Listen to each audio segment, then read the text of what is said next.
کہ جب حضرت بلال کو مار پڑتی تھی تو آپ کہتے احدن احدن احدن۔ ایک دفعہ میرے مدنی گزرے تو بلال پہ عذاب ہو رہا تھا۔ اللہ اکبر اللہ، تمہیں تو مفت میں اسلام ملا ہے نا جی، باپ مسلمان تھا، ماں مسلمان تھی، پٹواری نے بھی مسلم کھاتے میں نام لکھا ہوا ہے، ڈنڈی کارڈ بھی تمہارا مسلم کا بنا ہوا ہے، تمہیں اسلام کی کیا قدر ہے؟ تم نے کون سا اسلام کے لیے خون بہایا ہے؟ اسلام کے نام پہ تم نے کچھ فائدہ ہی اٹھایا ہے، کوئی نقصان تو نہیں اٹھایا۔ یہ تو ان کا کمال ہے نا جنہیں مار کھا کے اسلام کو نہیں چھوڑا۔ حضور جب گزرے تو حضور کے آنسو مبارک نکل آئے۔ حضرت بلال نے کہا احدن احدن احدن، حضور نے فرمایا بلال احدن ینجی کا، صلی اللہ علیہ وسلم، فرمایا بلال وہی تمہیں چھڑائے گا۔ اللہ اکبر اللہ اکبر اللہ اکبر۔ اب دیکھیں یہ ایمان ہے، بلال تڑپ رہا۔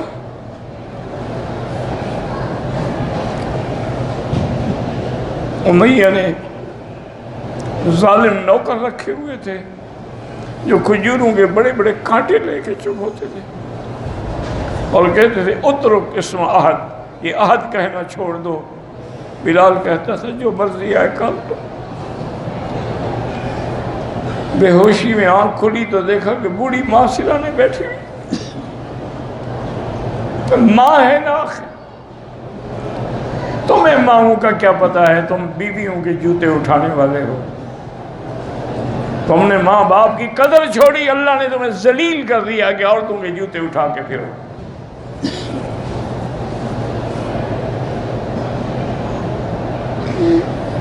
بلال کو ہوش آیا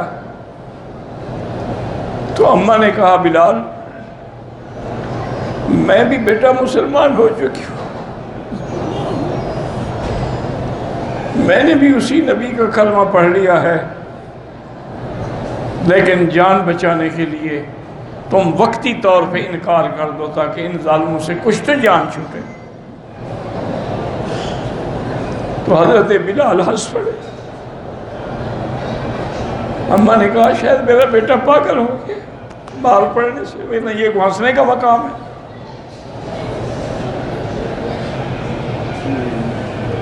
تو والدہ نے پوچھا بلال کیا بات ہے؟ اس نے کہا اماں آج مجھے یقین ہو گیا ہے کہ قریش ہار گئے اور بلال جیت گیا ہے۔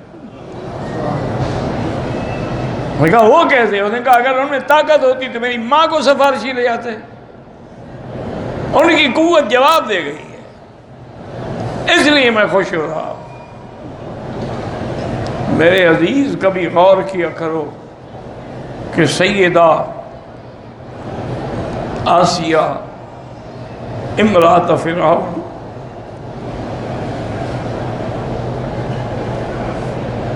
اس کا پتہ ہے کیا عالم تھا کہ فرعون نے ہاتھوں میں اور دونوں پاؤں میں بڑے بڑے لوہے کے میخیں ٹھوکی ہوئی تھی اور بیوی لیٹی ہوئی، اور اوپر منجنیق میں ایک بہت بڑا پتھر کھڑا کیا ہوا تھا اور سر پہ کھڑا تھا۔ کہتا آسیہ تم موسیٰ کا کلمہ پڑھنا چھوڑ دو ورنہ پتھر ڈال کے تمہیں کچل دوں گا۔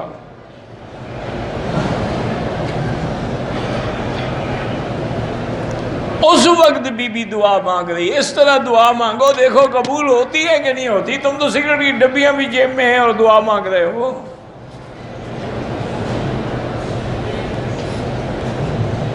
اس عالم میں بی بی نے دعا میں رب ابن لی عندک بیتا فی الجنہ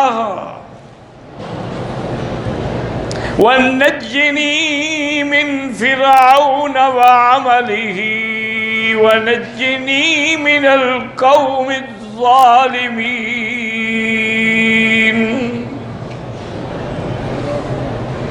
اللہ،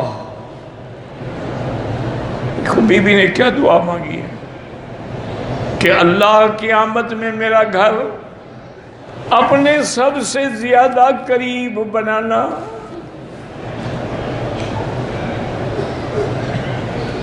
اور مجھے فرعون سے، اس کے عمل سے، یا تو عمل بمانا عقیدہ ہے یعنی فرعون اور اس کے عقیدے سے، یا فرعون اور اس کے عمل، چونکہ شوہر تھا نا، اور یہ نہ ہو کہ فرعون کے ہاتھوں سے نکل کے میں کسی اور قوم ظالمین کے ہاتھ میں آ جاؤں، ان سے بھی مجھے نجات عطا فرما۔ نجنی من فرعون وعملہ ونجنی من القوم الظالمین۔ اللہ نے فرمایا جبریل، عرش کے نیچے جو محل ہے محمد مصطفیٰ کا،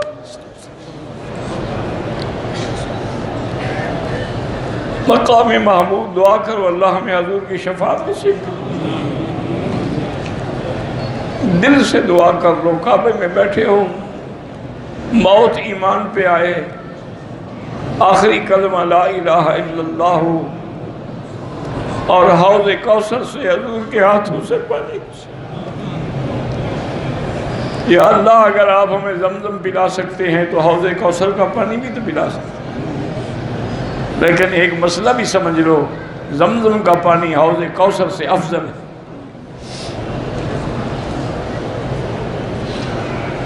محدثین نے لکھا ہے کہ جب حضور کا دل دھونے کے لیے جبریل آئے تھے نا، ہر چیز جنت سے لائے تھے لیکن پانی زمزم سے لیا تھا، تو جبریل اگر حوض کوثر سے پانی لے آتے کو تھک تو نہ جاتے نا، معلوم ہوا کہ افضل نبی کا دل جو ہے وہ افضل پانی سے دھویا جائے گا۔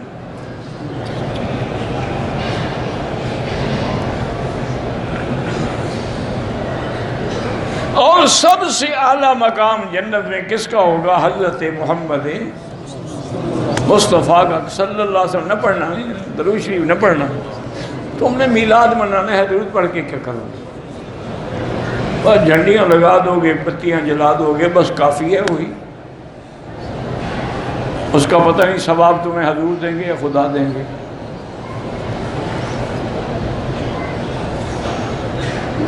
سب سے اعلیٰ مقام جو جنت میں ہے وہ میرے مدنی محمد مصطفیٰ کا ہے۔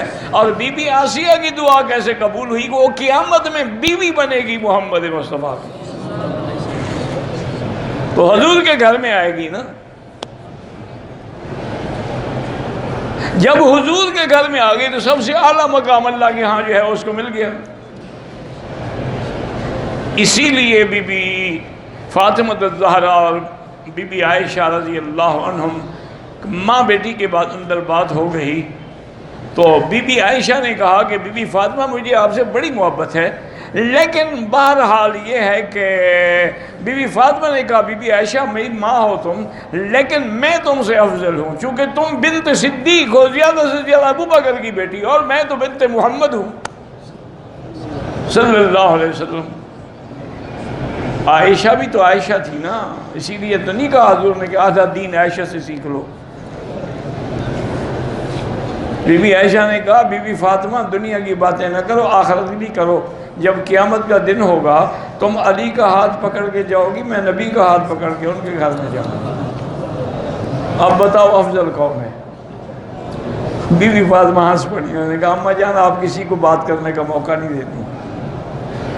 تو بہرحال اللہ نے ان کی دعا بھی سن لی اور بلال کی دعا بھی سن لی کہ حضور جب آئے تو آپ نے ابو بکر کو بلایا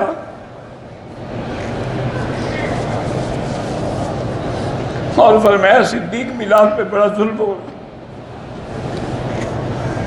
اللہ اکبر اللہ اکبر۔ بس صدیق تو اشارے سمجھنے والا عاشق تھا، وہ سمجھ گیا، فوراً آیا امیہ کے پاس کہ بھی بلال کو بیچو گے؟ اس نے کہا تمہارے پاس فلاں غلام جو ہے نا عیسائی نصرانی، وہ تمہارے دین پر بھی نہیں ہے، اگر وہ غلام اور 40 اوقیہ سونا مجھے بلال کے بدلے میں دو پھر میں چھوڑوں گا۔ اور کہا لے لو۔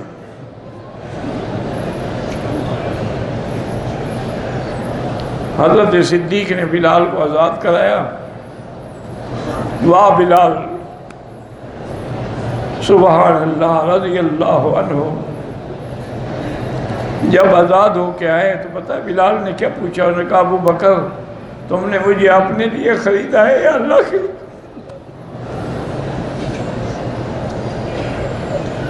اگر اپنے لیے خریدا ہے تو میں تمہارا غلام ہوں۔ انہوں نے کہا نہیں، میں نے تمہیں اللہ کے لیے خریدا ہے، میری طرف سے آزاد ہو۔ انہوں نے کہا پھر مجھے اسی کی غلامی میں پہنچا دو جس کے کہنے پہ تم نے مجھے چھڑایا۔ رضی اللہ عنہ وارضاہ۔ دعا کیا کرو اللہ ہمیں صحابہ کی محبت۔ امام شافعی رحمۃ اللہ علیہ نے بڑی بات کی ہے، انہوں نے کہا قرآن میں صرف 3 جماعتوں کا ذکر ہے، والسابقون الاولون من المہاجرین والانصار والذین اتبعوہم بإحسان رضی اللہ عنہم ورضوا عنہ۔ انہوں نے کہا ایک قسم مہاجرین کی ہے، وہ ہم نہیں بن سکتے، دوسری قسم انصار مدینہ کی ہے، وہ بھی ہم نہیں بن سکتے، اب تیسری قسم ایک ہے کہ والذین اتبعوہم بإحسان، جو خالص ایمان کے ساتھ ان صحابہ کی اتباع کرے گا اس پر بھی اللہ راضی ہو جائیں گے۔ انہوں نے فرمایا خیال رکھو اگر اس قسم سے بھی نکل گئے تو پھر ٹھکانہ جہنم ہوگا۔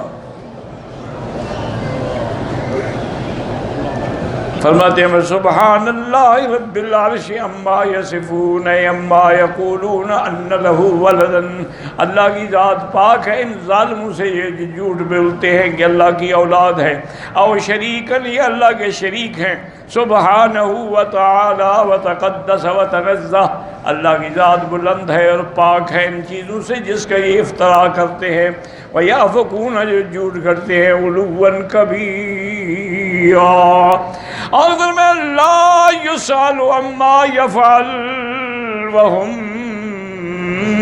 یسألون، اس کی شان تو ایسی ہے کہ وہ جو چاہے کرے اس سے کوئی پوچھ نہیں سکتا، هو الحاکم الذی لا معقب لحکمہ، وہ ایسا حاکم ہے جس کے حکم کو ٹالا نہیں جا سکتا، بلا یعترض علیہ احد لعظمتہ وجلالہ وکبریائہ وعلمہ وحکمتہ وعدلہ ولطفہ، اور نہ کوئی اللہ کے فیصلوں پہ اللہ کی عظمت، اس کا جلال، اس کی کبریائی، اس کے علم اور حکمت، عدل اور لطف کر کے اعتراض کر سکتا ہے۔ وَهُمْ يُسْأَلُونَ، باقی سب مخلوق سے سوال ہوگا، اے وَهُوَ سَائِلٌ خَلْقَهُ عَمَّا يَعْمَلُونَ، اللہ سب سے پوچھیں گے کہ تم نے کیا عمل کیا، فَوَرَبِّكَ لَنَسْأَلَنَّهُمْ أَجْمَعِينَ عَمَّا كَانُوا يَعْمَلُونَ۔ اللہ نے فرمایا میرا مدنی مجھے تیرے رب کی قسم ہے ہم ان سب سے پوچھیں گے کہ انہوں نے کیا عمل کیا ہے۔ وَهَذَا كَقَوْلِهِ تَعَالَى وَهُوَ يَجِيرُ وَلَا يُجَارُ عَلَيْهِ وَاللَّهُ أَعْلَمُ۔